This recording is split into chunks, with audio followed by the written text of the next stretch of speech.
Ladies and gentlemen, welcome to Field of 68's last call. What's your go-to Applebee's order? I don't go to Applebee's.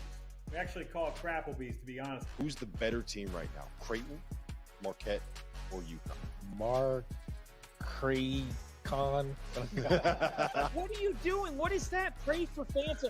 Oh, come on, Zach. Here we go. It's last call.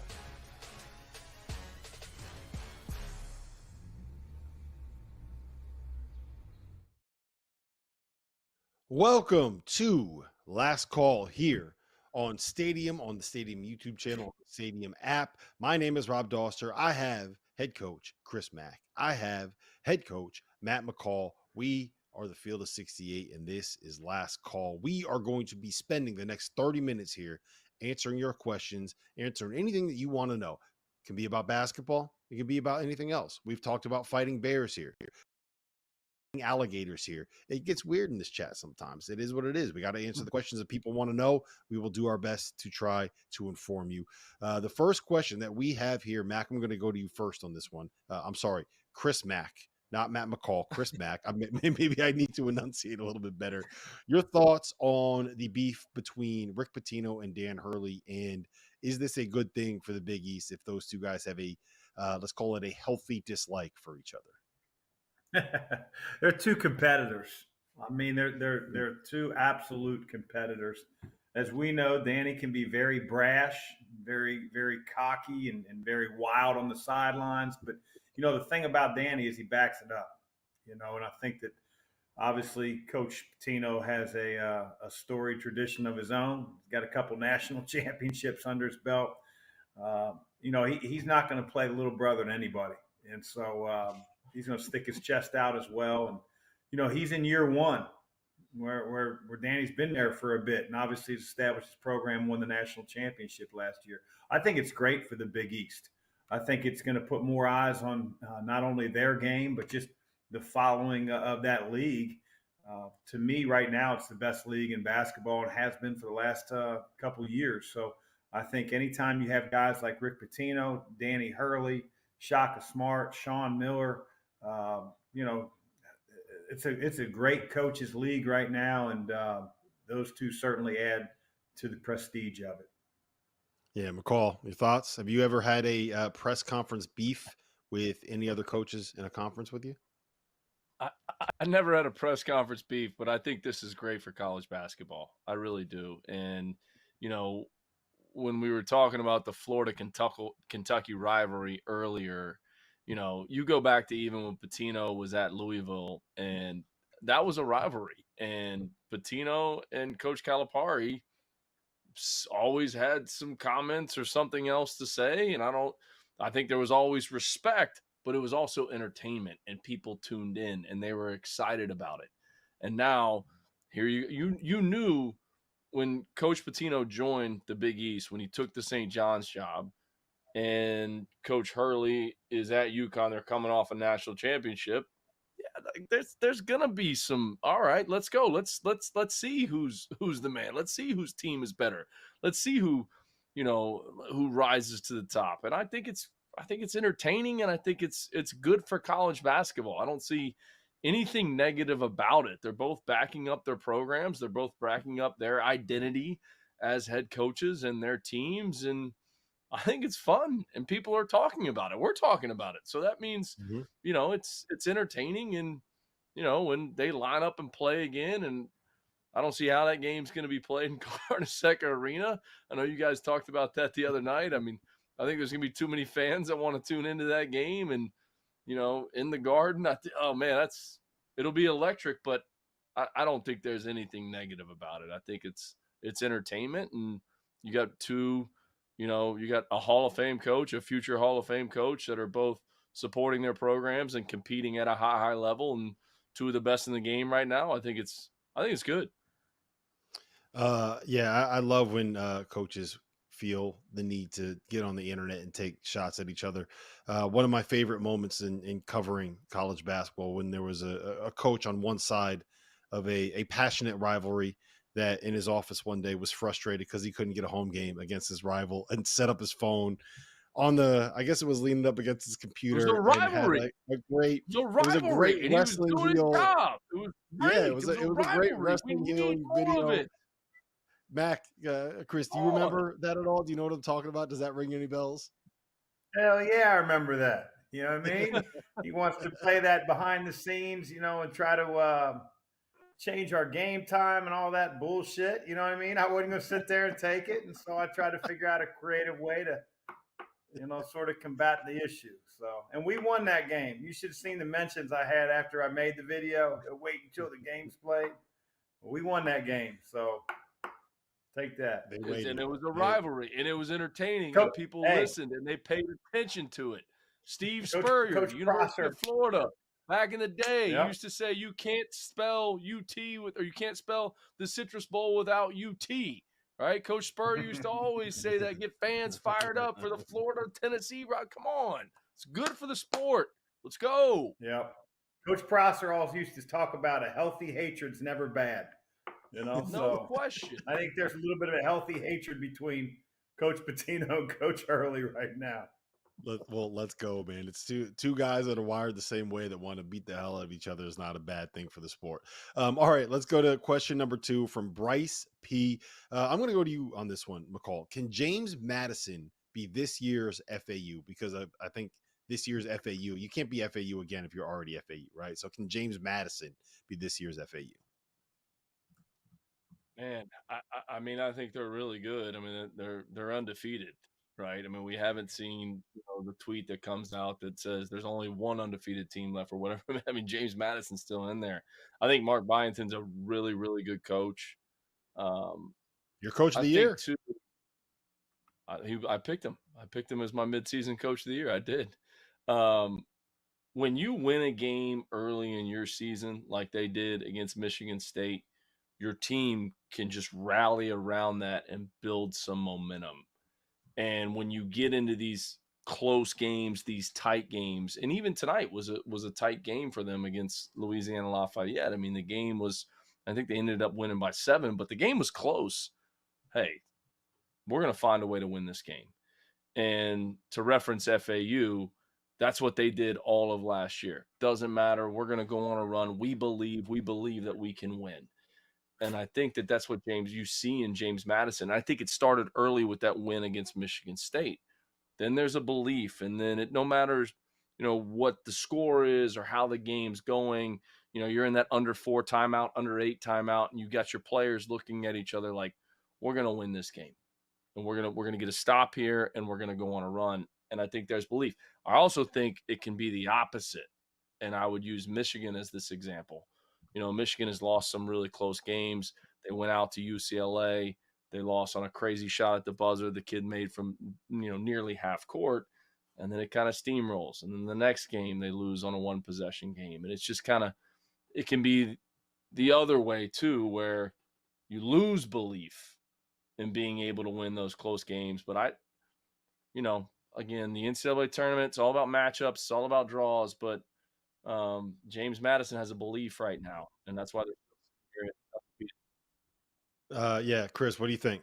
James Madison, are you in? Well, Can they make a run? Everybody talks about the Michigan State win, but I want you to go back to the game after that when they played at Kent and should have lost. I mean, like the wackiness of that last 3 seconds, I've never seen anything like it. But again, like to Matt's point, they've continued to win.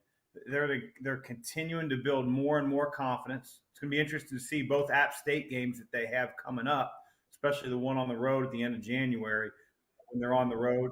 But, when teams play in a league like JMU does, and no disrespect, it's not a Power 5 league, they can finish the season 30-2, and they're going to have a lot of confidence, and they're going to have been in wars where they go on the road and everybody's rooting against them simply because, they're a team of destiny. They're a Cinderella type team. If they get to the NCAA tournament, they're going to have a ton of confidence. Now they're going to start to play some heavier hitters and some teams that they haven't necessarily seen with the type of talent that they'd be seeing at that point. But, this time of the year, they're building that confidence, and more power to them, man. 14-0 is 14-0. Every team that plays them is getting up and getting excited. So they're going to have their work cut out for them each and every game. Yep. Well, listen, we got a couple more questions that we are going to answer here when we get back from a break, including we got to put McCall on the spot, man. FAU lost at FGCU. Is winning hard, guys? It might be. We'll find out next.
Ladies and gentlemen, welcome back to Last Call here on the Stadium YouTube channel. My name is Rob Doster. I have Chris Mack. I have Matt McCall. We are the Field of 68. And for the next 19 minutes, we are going to be here answering the questions that you fire at us in the chat. And we're going to open up with this.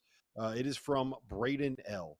What is the best matchup in the Ole Miss Tennessee game? And I'm going to jump on this one first, guys, because I am just incredibly interested in seeing how Chris Beard is going to deal with Dalton Connect, who has been one of the best scorers in college basketball this season, because he's got like 17 different guys that are between 6'5" and 6'8" and really athletic, from Matthew Murrell to Alan Flanagan to Jamin Brakefield to the guy that's now eligible, Brandon Murray, and just finding out how he can find a way to kind of slow down the best scorer on that Tennessee roster. Chris, is going to be the interesting thing for me to see this matchup kind of play out. Yeah, I'm just interested to see how Tennessee, with their sort of defensive mindedness, Ole Miss is scoring way more points than I'm used to out of a Chris Beard team. I thought if they would have, if you'd have told me they'd be undefeated at this point, I'd have said all the scores would have been about 60-50, just because of, how he defends, how he's always taught. But those guys have been scoring a lot of points. It'd be interesting to see how Morrell does against Tennessee's defense tomorrow night. McCall? Yeah, I think I'm with you, Rob, too. What are they going to do with Connect, right? Because if he's setting ball screens, are you switching because he can make threes? And then when he tries to roll you up in the post, what are you doing when he gets down there? Because he's so physical, especially when he gets guards on him. With his back to the basket, being able to make plays down there. I mean, I think how they defend him. And when he does post, are you going to double? Because if you run down there and double, then all of a sudden your rotations coming out of those double teams, you could give up some threes. So, and I think to Coach Mack's point earlier in the show too, I mean, this is a road game. This is a true test for Ole Miss. I mean, the environment's going to be electric, and how do they handle that? And I think when you look at their schedule, and undefeated's undefeated, take nothing away from it. But we're going to find out really how good they are in this game. Yep. All right, McCall, this is from Benny B. We're coming right back to you now. Is there a surprise team in the American, or is it just Memphis versus FAU on a collision course for those two games that they play at the end of the season? Yeah, I think it's just those two teams right now when you look at the league. I think Memphis is really, really good, and I think FAU's lost two games that everyone's scratching their head about and saying, oh my gosh, I can't believe they lost those two games. And look, winning is hard.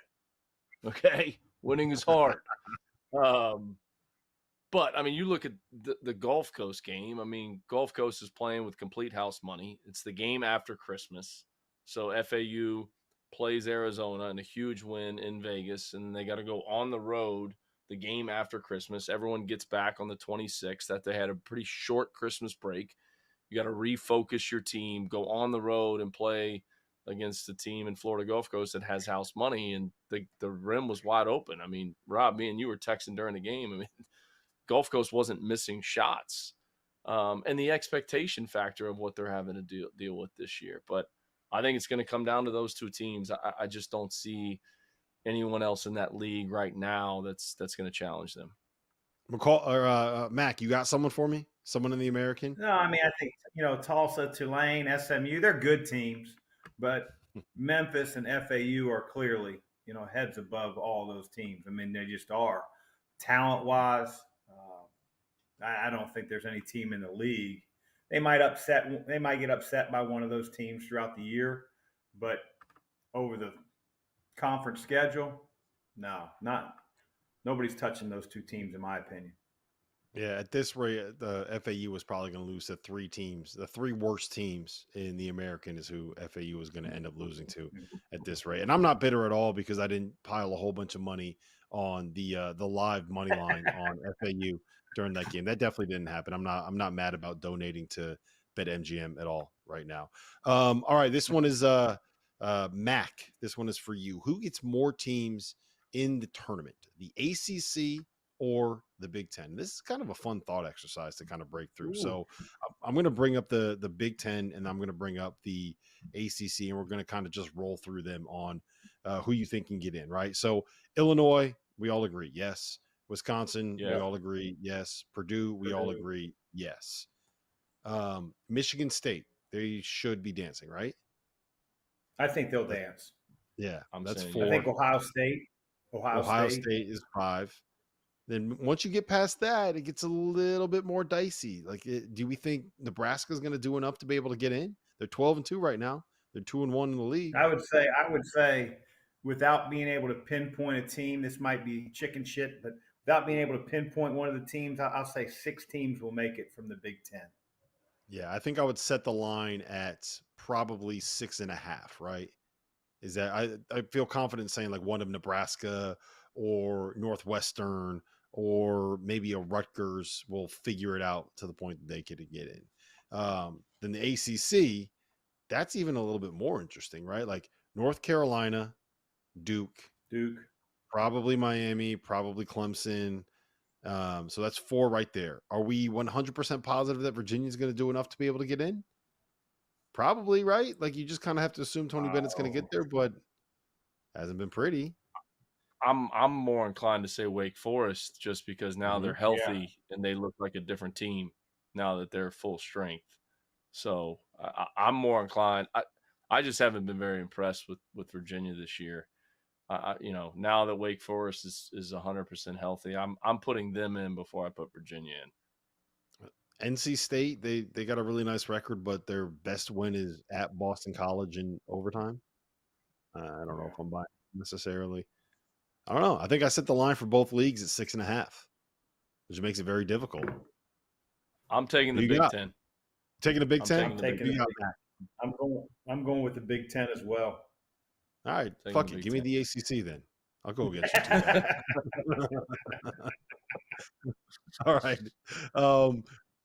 What is one under the radar game that we should be watching this weekend? I got one that we didn't actually talk about in the preview. Utah at Arizona. For me, it's the 2 best teams in the Pac-12, and Arizona's going to have a test on their hands against a team that has a bunch of big guys, a bunch of guys that can really shoot it. McCall, what do you got? Oof, man. You know what? I'm going to go in the A-10, and I'm going to go with UMass at Dayton. Because I think UMass is a good team. I think their front court is really, really good. And I think Dayton is, I think they're 23 in KenPom right now. I think it's a big game for Dayton. And that's obviously at Dayton, which is an unbelievable environment. So, it's a big game for Dayton. You don't want to drop that one because all of a sudden you go back to that bubble. So that's an underrated game this weekend. Yeah. Matt Cross. How about that? It looks like a guy that might end up being an all Atlantic 10 player, Chris. No So question. you got a game for us real quick, under the radar game? Nah, my internet's not working. I can't find any games. And now, All now right, it wants to listen. pop up. Now it wants. I'll go. What about TCU at Kansas? There you go. That'll work. TCU at Kansas, number 2 team in the country. There That's you go. under the radar game. Listen, when we get back, this is what is going to get a little bit weird. We have questions. We're going to put these guys on the spot. I have no idea where this is going to go, but I can tell you this: you don't want to miss it.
Welcome back to Last Call here on Stadium. We are live on the Stadium app, on the Stadium YouTube channel. Make sure you jump in the chat and ask some questions. We have 3 here right now that we're going to dive into: Rob Doster, Chris Mack, Matt McCall. We are the field of 68. And here's my question for you guys. I don't know who wants to take this one first. Chris, we'll go to you. It's so weird calling you Chris. I'm going to call you Chris Mack. That's the way to You can call identify me it. Coach Mac. You know what I Coach mean? Mac. Coach Mack. Mac. Coach Mack. Okay, There nobody you go. calls Coach Mac. If you had to pick one member of the field of 68 to be stranded on an island with, who would it be and why?